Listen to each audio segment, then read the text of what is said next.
میں نے ایک ولی پاک کی زیارت کی، ان کے آستانے پر بھی میں ابھی بیان کیا تھا۔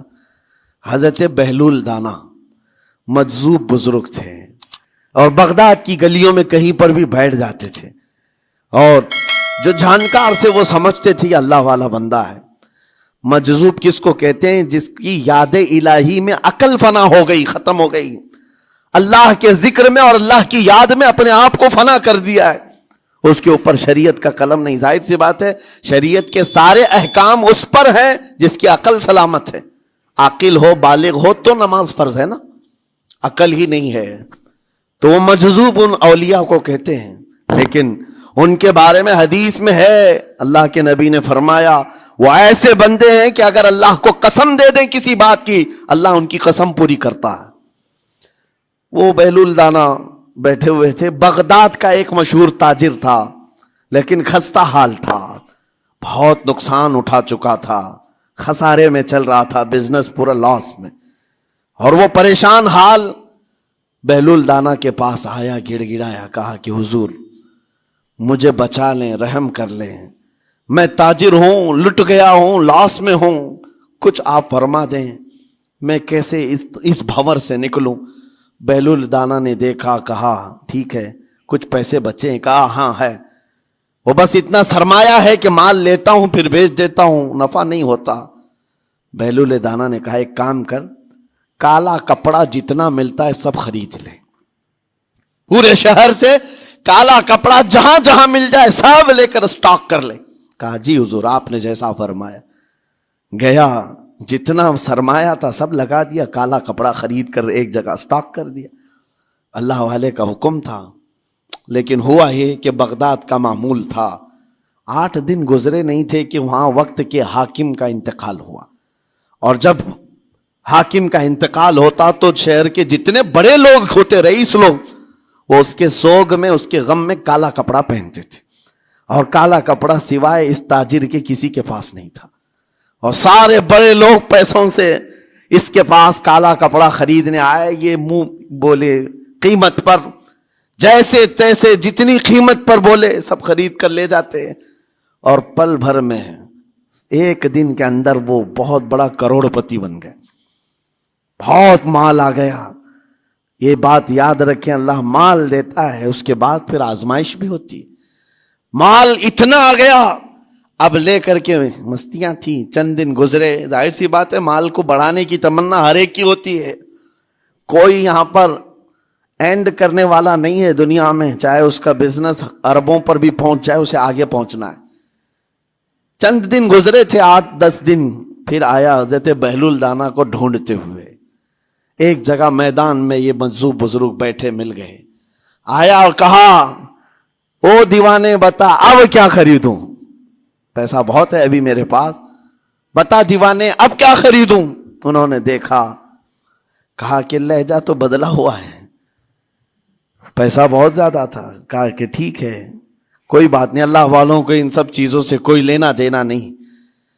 آپ نے کہا مال جتنا ہے تیرے پاس سب لے کر کے خربوز خرید لے، تربوز خرید لے، جس کو کلنگڑ کہتے ہیں، تربوز پورے خرید لے۔ اس نے کروڑوں کی جائیداد پورے تربوزوں میں لگا تھی، سب تربوز خرید کر سٹاک کر دیا ایک جگہ، اور اس کے گمان میں یہی تھا کہ چند دن گزریں گے، کوئی ایسا ہی حادثہ ہوگا جب تربوز منہ مانگی قیمت پہ لوگ خریدیں گے اور میں بیچوں گا۔ پورا مال تربوز میں لگایا، 2 دن 4 دن 6 دن 8 دن گزرے، کوئی حادثہ نہیں۔ ادھر تو تربوز سڑنے لگ گئے، وہ تو زیادہ دن سٹاک نہیں کیے جا سکتے، سڑن شروع ہو گئی۔ پھر تھوڑے دنوں کے بعد پورے کے پورے سڑ گئے، کروڑوں کا مال تربوز میں سڑ کے چلا گیا۔ وہ کچھ بھی نہیں سکا، کچھ نہیں کر سکا، واپس چیختا چلاتا اسی حالت میں آیا، پہلے سے بھی زیادہ بدتر حالت میں آ گیا ہوں۔ دوڑتے ہوئے آیا، حضرت بہلول دانا کو ڈھونڈتے ہوئے، کہاں ہیں؟ وہ اسی جگہ بیٹھے ہوئے مٹی میں بیٹھے رہتے تھے۔ قریب آیا اور کہنے لگا کہ آپ نے میرے ساتھ ایسا کیوں کیا بہلول؟ بہلول دانا نے کہا کیا ہوا؟ کہا میں تو لٹ گیا، تربوز میں پیسے لگائے آپ کی وجہ سے اور پورے سڑ گئے۔ بہلول دانا نے کہا میں نے تو کچھ نہیں کیا، پہلے تو تجھے نفع ملا تھا وہ تیرے لہجے کی وجہ سے، اب خسارہ ہوا ہے تیرے لہجے کی وجہ سے۔ پہلے جو آیا تھا بات کرنے کے لیے اس وقت تیری تمیز الگ تھی، تیری تہذیب الگ تھی، اخلاق الگ تھی، گڑ گڑا کر کہا تھا کہ میں لٹ گیا ہوں آپ رحم کر دیں، دوسری بار آ کر کے کیا کہا، او دیوانے بتا کیا خریدوں۔ لہجہ بدل گیا تو پوری حیثیت بدل گئی۔ زبان ہماری اونچائی پر بھی لے جاتی ہے اور نیچے بھی لے آتی ہے۔ اس بات کو ہمیشہ ملحوظ رکھیں کہ اس زبان سے بہت سارے لوگ نفع بھی اٹھاتے ہیں، بہت سارے لوگوں کو نقصان بھی ہوتا ہے۔ لیکن ساتھ میں یہ بات بھی عرض کروں، نرم گفتگو کرنے کا عادی ہر ایک کو ہونا چاہیے، نرم گفتگو کرنے کا عادی ہر ایک کو ہونا چاہیے، اس کی نیکیوں کی علامت ہے، اس کے اخلاق کی علامت ہے۔ لیکن ساتھ میں امام شافعی رحمت اللہ تعالی علیہ نے یہ بھی فرمایا، چاہے جتنی بھی نرم طبیعت ہو انسان کی، اللہ اور اس کے رسول کے لیے غیرت ہونی چاہیے۔ اللہ اس کے رسول کے خلاف بات سنے تو پھر نرم لہجے کا استعمال نہ کرے، پھر وہ بزدلی کہلائے گی، وہ بزدلی کہلائے گی۔ آج میں ایک بات یہ بھی بتا دوں، بہت سارے لوگ یہ سمجھتے بھی ہیں، ابھی چند دن قبل میں ماررہ مطہرہ میں بیان کیا اخلاق کے، اولیاء اکرام کے مذہب و مسلک پر، اور پچھلے 15 سالوں سے میں نے بہت سارے خطابات کیے ہیں اخلاق پر، معاشرے کی برائیوں پر، لیکن ابھی چونکہ چند دنوں میں جلسے پروگرام بہت سارے ہو گئے اور عظمت ناموں سے رسالت پر زیادہ گفتگو ہونے لگی، تو لوگوں میں ایک امیج الگ بیٹھی ہوئی ہے۔ اور ابھی ہم نے اخلاق حسنہ پر گفتگو کیا کی 8 دن پہلے، ایک بزرگ نے مجھ سے پوچھا ایسی بھی تقریر کرتے ہیں آپ ایسی بھی تقریر کرتے ہیں، یعنی نرم گفتگو بھی کرتے ہیں؟ مطلب یہ ہے کہ ہماری امیج ایسی بنا کر رکھیں کہ ہم ہر وقت چلاتے ہی رہتے ہیں، ہر وقت للکارتے ہی رہتے ہیں۔ میرے عزیزوں، میں یہاں پیغام دینا چاہتا ہوں، ہم قرآن کے اس آیت پر عمل کرنا چاہتے ہیں جو مولا نے فرمایا اشداء علی الکفار رحماء بینہم، مومنین کی شان ہے، صحابہ کی شان ہے، وہ کافروں پر سخت ہوا کرتے ہیں اور مومنوں کے لیے نرم دل ہوا کرتے ہیں۔ زبان کی نرمی ایمان والوں کے لیے ہے، زبان کی نرمی محبت مصطفیٰ کے لیے ہے، عاشقان مصطفیٰ کے لیے ہے، ساتھ میں زبان کی سختی کفار و مشرکین کے لیے ہے، گستاخان رسول کے لیے ہے۔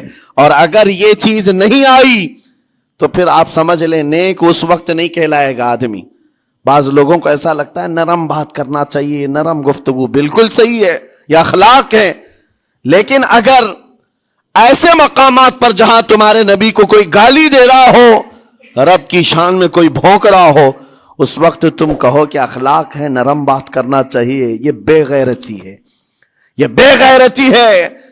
تمہاری بیوی کو اگر تمہارے سامنے کوئی چھو دے اور اس کے بعد تم ہنس کر کے اس سے کہو ٹھیک ہے جائیے صاحب، آپ کو کہا جائے گا بے غیرت آدمی، بے غیرت آدمی ہے۔ انسان کو اپنی بیوی، اپنی بیٹی، اپنی ماں پر بھی غیرت ہوتی ہے، وہ سنتا نہیں ہے، یہ پیدائشی ہے، فطرت ہے انسان کی۔ اور مومن کی شان یہ ہے، سب سے بڑی غیرت اس کے لیے اللہ اور اس کے رسول کے لیے ہوا کرتی ہے، اللہ اور اس کے رسول کے لیے۔ ماں اور باپ کو گالیاں ایک وقت میں برداشت کر بھی لے جائے، لیکن اللہ اور اس کے رسول کی شان میں وہ ہرگز برداشت نہ کرے، یہ ایمان کی علامتوں میں سے ہے۔ بہرحال میں نے زبان کے دونوں استعمال آپ کو بتائے، سخت لہجے بھی ہیں، نرم لہجے بھی ہیں، لیکن جب آپ کا پالا کسی گستاخ سے نہ پڑے تو ہمیشہ نرم گفتگو کرنے کے عادی بنے۔ مومنین میں نرم لہجے کا اختیار ہمیشہ رہے، اس سے اخلاق آپ کے بتائے دکھائے جاتے ہیں، اس سے آپ کے اخلاق معلوم ہوتے ہیں، ساتھ ہی معاشرے میں نرمی اور محبت کا ماحول بھی قائم ہوتا ہے۔ ڈانٹنے کے طریقے بھی میں آپ کو بتاؤں، میرے والد اگرامی فرمایا کرتے تھے، حضور حافظ ملت رحمت اللہ علیہ جو الجامعۃ الاشرفیہ مبارک پور کے بانی ہیں، اور بڑے محدث جنہوں نے ایک نہیں ہزاروں عالم پیدا کیے، اس ہندوستان کی بات کر رہا ہوں، حافظ ملت رحمت اللہ علیہ پوری بخاری شریف پڑھاتے تھے، تقریباً 40 سال تک انہوں نے پڑھایا بخاری شریف، میرے والد ان کے شاگرد ہیں، فرماتے ہیں جب وہ بہت زیادہ ناراض ہو جاتے کسی سے، ڈانٹنا ہوتا، ہر استاد بچے کو ڈانٹتا ہے، کبھی کچھ بچہ نافرمانی کر جائے یا مزاج کے خلاف بات کرے تو استاد ڈانٹتا ہے، تو حافظ ملت رحمت اللہ علیہ اگر کسی شاگرد کو ڈانٹتے بھی غصے میں تو کہتے ہیں اے جنتی کیا کر رہا ہے، کہتے ہیں اگر یہ جملہ قبول بھی ہو جائے تو بچہ جنتی ہو جائے۔ لہجے کی یہ استعمالات اولیاء سے سیکھو میرے عزیزو۔ غصے پر کنٹرول اس وقت تمہارے اخلاق معلوم ہوتے ہیں جب تمہارا غصہ عروج پر ہوتا ہے، اس وقت تمہاری حقیقت لوگوں کے سامنے آتی ہے۔ وہ اپنے شاگردوں کو ڈانٹتے بھی تو جنتی کہہ کر ڈانٹتے ہیں، یعنی کوئی گالی نہیں ہے، کوئی برے کلمے نہیں ہیں، بلکہ ایسا جملہ ہے کہ اگر قبول بھی ہو گیا استاد کی زبان سے اس کی تو زندگی وصول ہوگی، اس کا بیڑا پار ہو گیا۔ ہمارے درمیان ماں باپ کو بھی یہ چاہیے کہ بچوں کو کس طرح کے اخلاق آپ دے رہے ہیں۔ گفتگو کرنے کے متعلق قرآن میں اللہ تعالیٰ نے آداب بتائے ہیں۔ جب آپ گھروں کے اندر موجود ہوں تو بچوں کے سامنے کس طرح کی گفتگو کیا کریں گے، کیسی بات کریں گے۔ شوہر اور بیوی جس طرح کی باتیں کر رہے ہیں بچے کے دماغ میں وہ پورا کا پورا چھپتا ہے، ٹرانسفر ہوتا ہے۔ اسی لیے کہا گیا ایڈلٹ گفتگو کبھی بھی بچوں کے درمیان نہیں کی جائے گی۔ جو میچورٹی میں نہیں ہے ان بچوں کے سامنے ماں اور باپ بیٹھ کر کے کلام بھی نہ کریں، بات نہ کریں۔ معاشرہ تو آج ایسا ہے، سب پوری فیملی لے کر کے بیٹھے ہوئے ہیں، اور حد تو یہ ہے کہ گندی فلمیں سامنے لگی ہوئی رہتی ہیں۔ وہ کیسے بچا پاؤ گے؟ 4 سال 5 سال کے بچے کے اندر بھی وہ گفتگو، وہ مکالمات، ایک دوسرے سے بات کرنے کی تمیزیں، وہ سب وہاں سے سیکھتا آ رہا ہے۔ گھروں کے اندر ماحول کو تبدیل کرنے کے لیے آپ کی اپنی زبان پر کنٹرول اور اپنے بچوں کی تربیت اور ان کی زبان پر کنٹرول بہت ضروری ہے۔ پھر دیکھنا آپ یہ معاشرہ پیدا کر کے کل کو آپ کا بچہ نکلے گا، اس کی تمیز، اس کے اخلاق پر ہر کوئی اش اش کرے گا۔ چند دنوں کی محنت ہے آپ کی، لیکن بچے جب سلیقے کے ساتھ گفتگو کریں تو لوگوں کا دل جیت لیا کرتے ہیں۔ بات کرنے کے آداب ایسے ہیں کہ لوگ دل جیت لیا کرتے ہیں۔ یہ میرے استاد گرامی مصر کے رہنے والے تھے، جب خطابت ہمیں سکھا رہے تھے گفتگو کرنے کے آداب، تقریر کرنے کے آداب، تو ایک امام غزالی کا قول تھا کلم الناس علی قدر عقولہم، لوگوں سے ان کی عقل کے مطابق بات کرو۔ اس پر وہ سمجھاتے ہوئے ہمیں ٹریننگ دیتے تھے اور کہتے تھے کہ تمہارے پاس آنے والے کئی طرح کے لوگ ہوں گے، اگر تم امام ہو، اگر داعی ہو، خطیب ہو، مقرر ہو، کوئی غریب گھر سے، کوئی بڑے امیر گھر سے، کوئی پڑھا لکھا آئے گا، کوئی جاہل ہوگا، کوئی بدتمیز بھی ہوگا، کوئی نیکوکار، کوئی گنہگار، سب طرح کے مکس مجموعہ تمہارے پاس ہوگا۔ ان سے خطاب کرنا، ان سے بات کرنا، کس انداز سے بات کرو گے، کیسے ان سے کلام کرو گے۔ میرے عزیزو، یہ ہمارا اپنا ہنر نہیں ہے۔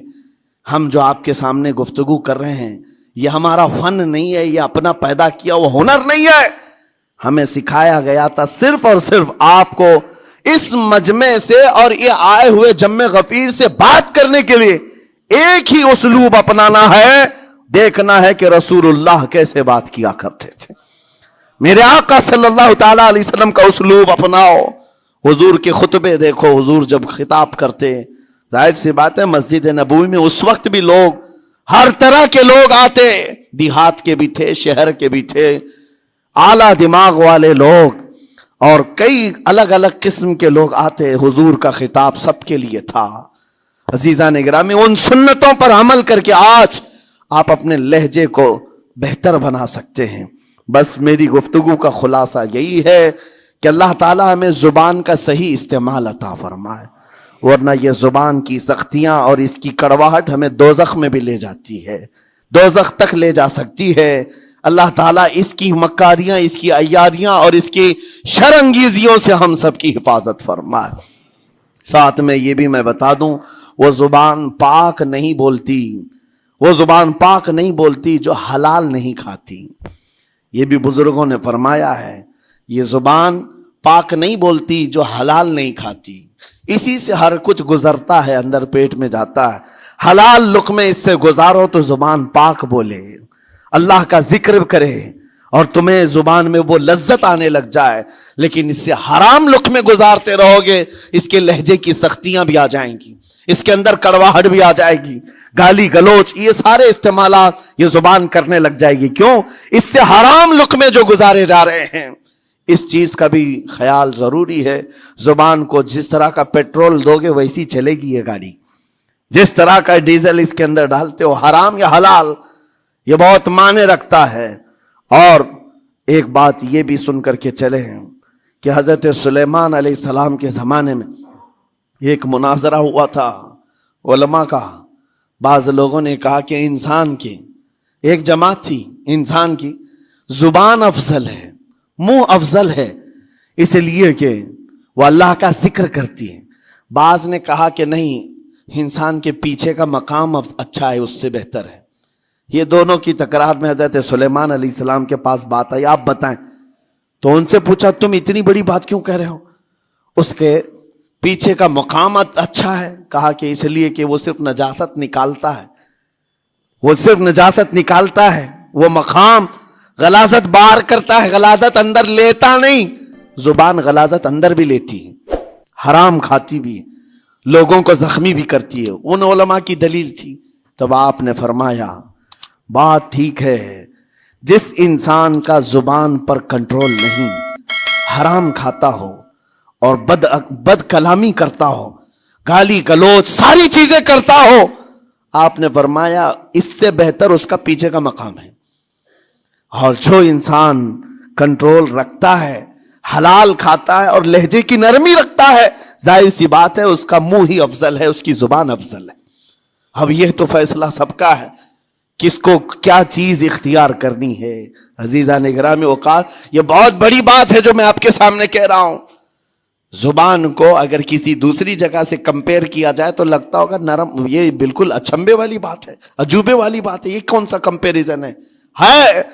وجہ یہی ہے، بعض لوگوں کو ہم نے اتنا گندا بولتے ہوئے دیکھا ہے، اس سے بہتر ہے کہ وہ نہ بولیں۔